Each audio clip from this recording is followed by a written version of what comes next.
Genetic காம்பனன்ட்னால நடக்குது. ஃபீமேல்ல வந்து அந்த மாதிரி கிடையாது. ஃபீமேல்ல ஆக்சுவலா பாத்தீங்கன்னா மல்டிபிள் ரீசன்ஸ்னால ஹேர் ஃபால் நடக்கும். மேல் விட ஃபீமேலுக்கு தான் நம்ம வந்து நிறைய பிளட் டெஸ்ட் அதெல்லாம் ரன் பண்ணி நம்ம ஹேர் லாஸ் வந்து கண்டுபிடிக்க முடியும்.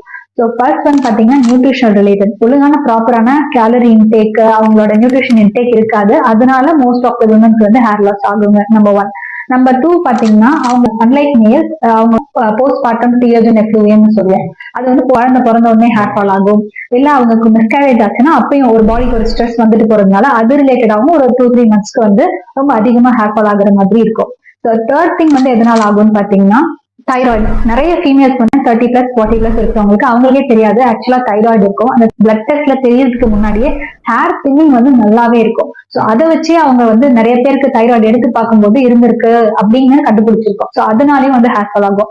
பாயிண்ட் 4 பாத்தீங்கன்னா நிறைய டீனேஜ் ஃபீமேல்ஸ், குழந்தைங்க, இவங்களுக்கு எல்லாம் பாத்தீங்கன்னா ஓவர் வெயிட்,